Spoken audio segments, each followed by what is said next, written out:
5:30 മണിയോടെ ഞങ്ങളുടെ ഇടവക പള്ളി ഉണരും. മണിമുഴക്കത്തോടെ. 5:30 മണിക്കുള്ള പള്ളിമണി മുഴക്കം കുർബാനയ്ക്ക് പോരാനുള്ള ഒരുക്കമണി കൂടിയാണ്. 5:30 മണിക്ക് മുമ്പായി പള്ളിയുടെ പ്രധാന കവാടത്തിന് മുന്നിൽ വാതിൽ തുറന്നു കിട്ടുന്നതിനായി കാത്തു നിൽക്കുന്ന അപ്പച്ചന്മാരും അമ്മച്ചിമാരും ഉണ്ടാകുമായിരുന്നു. അത്തരത്തിൽ പള്ളിമണിയും മണിമാളികയും മൂലംപള്ളിയുടെ വിശ്വാസ ജീവിതത്തിൻ്റെ ഒരു അവിഭാജ്യ ഘടകമാണ്. ത്രിസന്ധ്യകളിലും മറ്റു സമയങ്ങളിലും ഇടവക കുടുംബങ്ങൾ ഒന്നിച്ച് പ്രാർത്ഥനാ നിരതരാകും. തിരുക്കർമ്മങ്ങളുടെ സമയ അറിയിപ്പിനായും 1989 ഏപ്രിൽ 18 പാവന സ്മരണാർഹനായ വരാപ്പുഴ അതിരൂപത ആർച്ച് ബിഷപ്പ് കൊർണേലിയൂസ് ഇലഞ്ഞിക്കൽ ആശീർവദിച്ചതാണ് ഈ മണിമാളിക. ദൈവവിളിയുടെ മുഴങ്ങുന്ന സ്വരസാന്നിധ്യമായാണ് പള്ളിമണികളെ വിശേഷിപ്പിക്കുന്നത്. ഒരു കാലത്ത് മൂലംപള്ളി ജനജീവിതത്തിന്റെ സമയക്രമങ്ങളെ നിർണയിച്ചിരുന്നത് ഈ പള്ളിമണികൾ തന്നെയായിരുന്നു.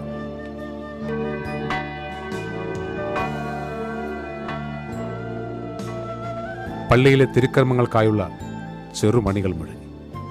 അൾത്താരയിലെ വലിയ തിരികൾ തെളിയുന്നു. കുടുംബാംഗങ്ങൾ ഒരുമിച്ചുള്ള ബലിയർപ്പണം മൂലംപള്ളിയുടെ മുഖമുദ്രയായിരുന്നു. ദിവ്യബലിക്ക് ശേഷം തിരികെ വീടുകളിലേക്ക് കുടുംബാംഗങ്ങൾ ഒത്തൊരുമിച്ച് വിശേഷങ്ങൾ പങ്കുവെച്ചുകൊണ്ടുള്ള മടക്കയാത്ര നയനമനോഹരമായ കാഴ്ചകളായിരുന്നു.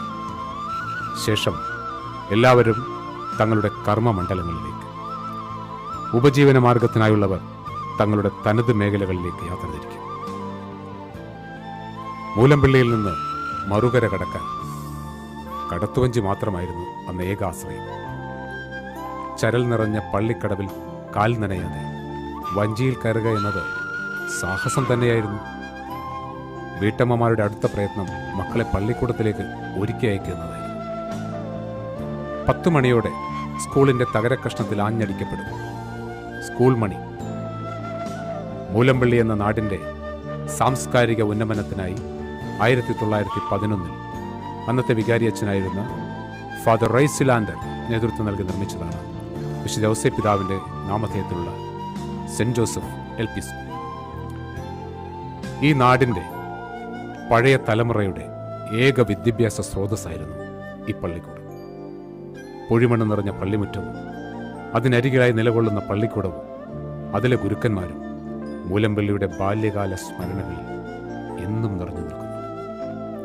സ്കൂളിന് മുൻവശം ഒരു മതിൽ കണക്കെ വളർന്നു നിന്നിരുന്ന മൈലാഞ്ചി ചെടികളും തണലും തണുപ്പുമേകി ഉയർന്നു പന്തലിച്ചു നിന്നിരുന്ന ഉറക്കമരങ്ങളും ഈ പള്ളിക്കൂടത്തെ പറ്റിയുള്ള ഗൃഹാതുരത്വമുണർത്തുന്ന ഓർമ്മകൾ സമ്മാനിക്കുന്നവയാണ്. തകരപാത്രങ്ങളിലേക്ക് വിളമ്പി നൽകിയിരുന്ന കമ്പപ്പൊടി ഉപ്പുമാവും കഞ്ഞിയും പയറുമെല്ലാം നഷ്ടബാല്യത്തിൻ്റെ സുഗന്ധ ഓർമ്മകളായി ഇന്നും എത്തി നോക്കാറുണ്ട്. സ്കൂൾ ദിനങ്ങളിലെ ഇടവേള സമയങ്ങളിൽ നീണ്ടു നിവർന്നു കിടക്കുന്ന ആ പഞ്ചസാര മണൽമുറ്റത്ത് ഓടിയും ചാടിയും അറിയാത്ത ബാല്യങ്ങൾ കുറവായിരുന്നു. വീഴ്ചകളുടെ ആഘാതത്തിൽ നിന്നും പരിരക്ഷിച്ചിരുന്ന ആ മണൽമുറ്റം നമുക്ക് ജീവിതത്തിൽ മറക്കാനാവും. കോട്ടകളികളും ഒളിച്ചുകളികളും ഓടിത്തൊട്ടുകളികളും ഏറുപന്ത് കളികളുമായി ആർത്തുല്ലസിച്ചിരുന്ന കാലം ആർക്കാണ് മറക്കാനാവുക? തലമുറകൾക്ക് വിജ്ഞാന വെളിച്ചം പകർന്ന് ഉദ്യോഗത്തിൽ നിന്നും ചിലരെങ്കിലും ജീവിതത്തിൽ നിന്നും കടന്നുപോയ ആദരണീയരായ നമ്മുടെ ഗുരുജനങ്ങളെ ഇവിടെ നമുക്ക് നന്ദിയോടെ സ്മരിക്കാം.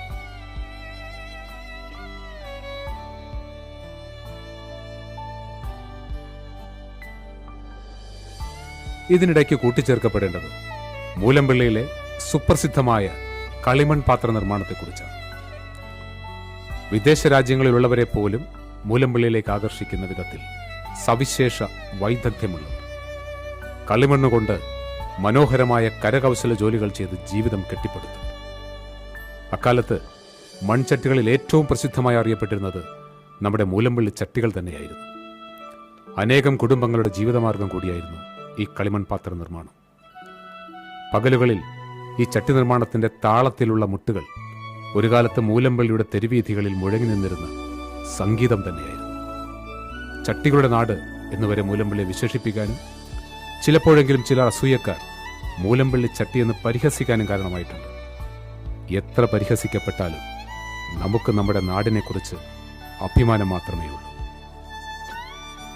നാഴികകളെ ചുവർ ക്ലോക്കുകളും വാച്ചുകളും നിർണ്ണയിക്കുന്ന കാലത്തിന് മുൻപ് മൂലമ്പള്ളിയുടെ സമയക്രമങ്ങളെ നിർണ്ണയിച്ചിരുന്നത് പള്ളിമണികളായിരുന്നു എന്ന് മുന്നേ പറഞ്ഞു കഴിഞ്ഞല്ലോ. അടുത്ത മണിമുഴക്കം ഉച്ചയ്ക്ക് 12 മണിക്ക്. പള്ളിമണി മുഴങ്ങുമ്പോൾ അന്നത്തെ കാരണവന്മാർ തങ്ങൾ നിൽക്കുന്നിടത്ത് തന്നെ നിന്നുകൊണ്ട് കുരിശു വരച്ച് ഉച്ചഭക്ഷണത്തിനായുള്ള ഒരുക്കമായി. അടുക്കും ചിട്ടയും കൃത്യനിഷ്ഠയുമുള്ള ഒരു തലമുറ നമുക്കുണ്ടായിരുന്നു എന്നതിൻ്റെ ഒരു ഉദാഹരണമാണിത്. 4 മണിക്കുള്ള കൂട്ടമണിയോടെ സ്കൂൾ അവസാനിപ്പിച്ച് കുട്ടികൾ വീടുകളിലേക്ക് മടങ്ങും.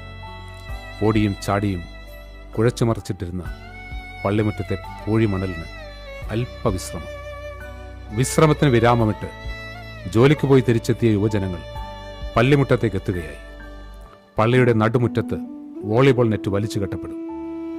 ആ സമയം പ്രായം ചെന്നവർ പള്ളിയുടെ വട്ടക്കല്ലുകളും ഇരിപ്പിടങ്ങളും അവകാശപ്പെടുത്തിയിട്ടുണ്ടാവും. പിന്നങ്ങോട്ട് ആർപ്പുവിളികളും കരഘോഷങ്ങളാലും മുഖരിതമാകും പള്ളിയങ്കണം. മദ്യസംസ്കാരം അത്രമേൽ ആധിപത്യം സ്ഥാപിക്കാതിരുന്ന ആ കാലഘട്ടത്തിൽ ഇത്തരം കായിക വിനോദങ്ങളായിരുന്നു യുവത്വത്തിന്റെ ലഹരി. അവസാനം സന്ധ്യ തന്റെ വരവറിയിച്ച് നിഴൽ വീഴ്ത്തുമ്പോൾ കളിയുടെ ഫൈനൽ വിസിൽ മുഴങ്ങും. പിന്നെ ഓരോരുത്തരും കൂട്ടങ്ങളായി കടവുകളിലേക്കും കലുങ്കുകളിലേക്കും.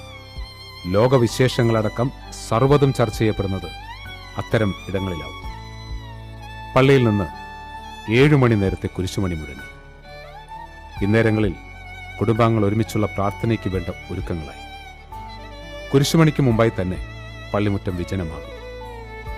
അന്നേരത്തുള്ള കുടുംബ പ്രാർത്ഥന ഓരോ കുടുംബത്തിലും നിർബന്ധമാണ്. തിരുഹൃദയ പ്രതിഷ്ഠാരൂപത്തിന് മുന്നിൽ തിരിതെളിച്ച് ആ അരണ്ട വെളിച്ചത്തിൽ കുടുംബം മുഴുവൻ പ്രാർത്ഥനയ്ക്കായി വരുന്നു. ഒരേ സമയം നാടൊന്നിച്ചുള്ള ഈ പ്രാർത്ഥനയ്ക്ക് പിന്നിൽ തങ്ങളുടെ വിശ്വാസം സംരക്ഷിക്കുന്നതോടൊപ്പം നാടിനെ നശിപ്പിക്കുന്ന പൈശാചിക ശക്തികൾ ആട്ടിയോടിക്കപ്പെടുന്നു എന്ന വിശ്വാസം കൂടെ ഉണ്ടായിരുന്നു നമ്മുടെ പൂർവികർക്ക്. അങ്ങനെ ദൈവാശ്രയത്തിൽ മാത്രം കുടുംബങ്ങളെ സമർപ്പിച്ചിരുന്ന ഒരു കാലഘട്ടത്തിന്റെ വിശ്വാസ ജീവിതത്തിന്റെ നേർക്കാഴ്ചകളായിരുന്നു കുടുംബ പ്രാർത്ഥന. 7:30 മണിക്കുള്ള അടുത്ത പള്ളിമണി മുഴങ്ങി. ആത്മക്കാരുടെ മണി എന്നാണ് ഇതിനെ വിശേഷിപ്പിക്കുന്നത്. മരണമടഞ്ഞ പൂർവികരെ സ്മരിച്ച് നെറ്റിത്തടത്തിൽ കുരിശു വരച്ച് അത്താഴത്തിനായുള്ള ഒരുക്കങ്ങൾ ആരംഭിക്കുകയായി.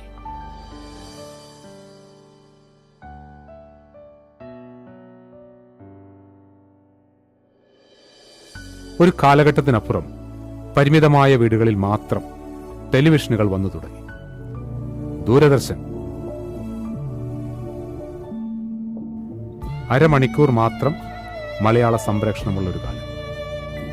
അക്കാലത്ത് പ്രദർശിപ്പിച്ചിരുന്ന ചിത്രഗീതവും സീരിയലുകളുമെല്ലാം ഇന്നും മരിക്കാത്ത ഓർമ്മകളായി അവശേഷിക്കുന്നു.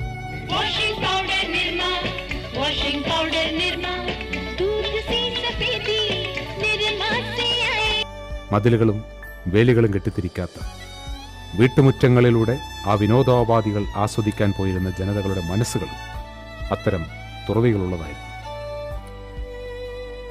കുടുംബത്തിൽ ഒരുമിച്ചിരുന്നുള്ള അത്താഴം ഈ നാടിന്റെ തന്നെ പ്രത്യേകതകളിൽ ഒന്നായിരുന്നു. അത്താഴത്തിനു ശേഷം 8:30 മണിയോടെ ഉറക്കത്തിനായുള്ള തയ്യാറെടുപ്പിന് മുമ്പായി എല്ലാവരും പ്രാർത്ഥനാ മുറിയിൽ ഒത്തുചേരും. അവിടെ വെച്ചാണ് പല പ്രധാന തീരുമാനങ്ങളും എടുക്കുന്നത്. ശേഷം പ്രാർത്ഥനയോടെ ഉറക്കത്തിലേക്ക്. ഈ സമയത്ത് തന്നെ മൂലമ്പള്ളി ഗ്രാമത്തിലെ എല്ലാ വിളക്കുകളും അണഞ്ഞു തുടങ്ങും. മൂലമ്പള്ളി എന്ന ഗ്രാമം ശാന്തമായ നിദ്രയിലേക്ക്. 1875 സ്ഥാപിക്കപ്പെട്ട മൂലമ്പള്ളിയിലെ ദൈവാലയം കാലക്രമേണ പഴമയുടെ ജീർണതകൾ ഏറ്റുവാങ്ങിയപ്പോൾ പുതിയൊരു ദേവാലയം അനിവാര്യമായി വന്നു. പുതിയൊരു ദൈവാലയം സ്വപ്നം കാണാൻ മൂലമ്പള്ളിക്കാരെ പഠിപ്പിച്ചതും അത് യാഥാർത്ഥ്യമാക്കി കാണിച്ചു തന്നതും പാവന സ്മരണാർഹനായ മൈക്കിൾ തലക്കട്ടിയച്ചനായിരുന്നു. മൂലമ്പള്ളിയുടെ മുഖച്ഛായ മാറ്റിവരച്ച് ഇടവകയിലെ വിശ്വാസ സമൂഹത്തിന്റെ ദൈവാശ്രയ ബോധവും ഐക്യവും ആഴപ്പെടുത്തിയ ഒരു നവോത്ഥാന നായകനെന്ന് മൈക്കിൾ തലക്കട്ടിയച്ചനെ വിശേഷിപ്പിക്കുന്നതിൽ ഒട്ടും അതിശയോക്തിയില്ല. പിന്നങ്ങോട്ട് ഒരുക്കത്തിന്റെയും പ്രാർത്ഥനയുടെയും നാളുകളായിരുന്നു. അങ്ങനെ ആ സ്വപ്നത്തിന്റെ പ്രാരംഭമെന്നോണം 1998 ആഗസ്റ്റ് 30 ഇടവക മധ്യസ്ഥന്റെ തിരുനാൾ ദിനത്തിൽ വരാപ്പുഴ അതിരൂപത ആർച്ച് ബിഷപ്പായിരുന്ന പാവന സ്മരണാർഹനായ ഡോക്ടർ ഡാനിയൽ അച്ചാരുപറമ്പിൽ അടിസ്ഥാന ശിലയിട്ട് ആശീർവദിച്ചു. 1999 ജൂൺ മാസം നിർമ്മാണ പ്രവർത്തനങ്ങൾ ആരംഭിക്കുകയായി. പഴയ പള്ളിയുടെ പൊളിച്ചു നീക്കൽ ഒരു ചെറുനീറ്റലോടെയാണ് മൂലമ്പള്ളിയിലെ ജനങ്ങൾ നോക്കി നിന്നത്. പിന്നീട് അങ്ങോട്ട് സമർപ്പണത്തിന്റെയും ത്യാഗോജ്ജലമായ പ്രവർത്തനങ്ങളുടെയും ദിനങ്ങളായിരുന്നു. പുതിയ ദേവാലയത്തിന്റെ നിർമ്മാണങ്ങൾ മൂലമ്പള്ളിയുടെ ആവേശത്തിന്റെ ദിനങ്ങളായിരുന്നു. പ്രായഭേദമന്യേ ഒരു ജനത മുഴുവൻ ഒറ്റക്കെട്ടായി തങ്ങളുടെ സ്വപ്ന സാക്ഷാത്കാരത്തിനായി അഹോരാത്രം പരിശ്രമിച്ച ദിനങ്ങൾ.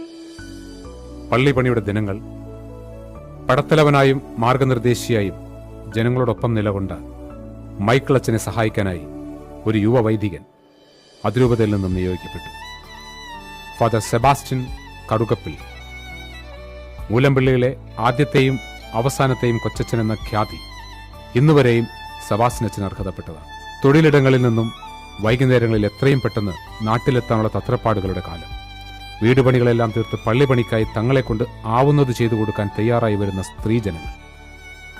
പള്ളിക്കൂടങ്ങളിൽ നിന്നെത്തി യൂണിഫോം ഊരി വലിച്ചെറിഞ്ഞ് പള്ളിമുറ്റത്തേക്ക് ഓടിയെത്തുന്ന ചുണക്കുട്ടികൾ. അവർണ്ണനീയമായ ഒത്തുചേരലിന്റെയും കൂട്ടായ്മയുടെയും ദിനരാത്രങ്ങളായിരുന്നു അതെല്ലാം. വാഹന സൗകര്യങ്ങൾ അപ്രാപ്യമായിരുന്ന കാലഘട്ടത്തിൽ പുഴമാർഗം പള്ളിക്കടവിലെത്തുന്ന പള്ളിപ്പണിക്കായുള്ള സാധന സാമഗ്രികൾ പണിസ്ഥലത്തേക്ക് എത്തിക്കുന്ന തിരക്കിലായിരിക്കും ആബാലവൃദ്ധം ജനങ്ങളും.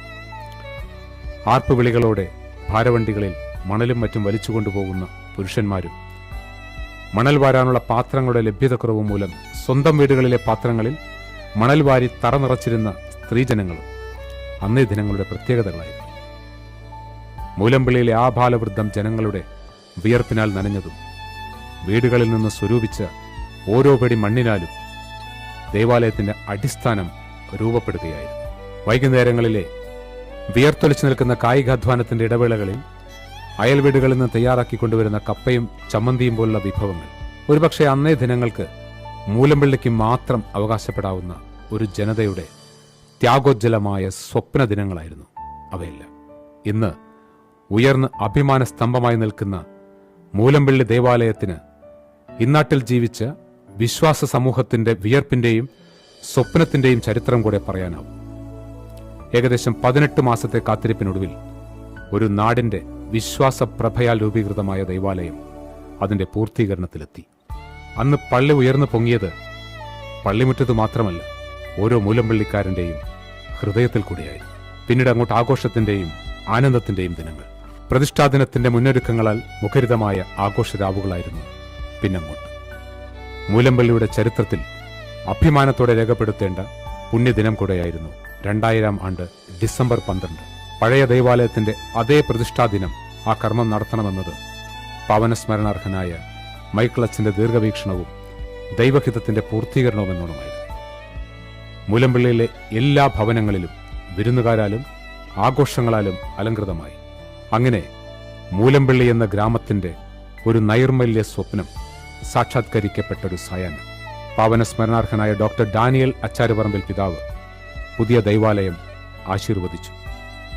ഇന്നും ഒരു ജനതയുടെ വിശ്വാസ ജീവിതത്തിന്റെ കേന്ദ്രബിന്ദുവും അഭയശിലയുമായി മൂലമ്പള്ളി പള്ളി ഈ ശതോത്തര ജൂബിലി ദിനത്തിലും തലയെടുപ്പോടെ നിലകൊള്ളുന്നു.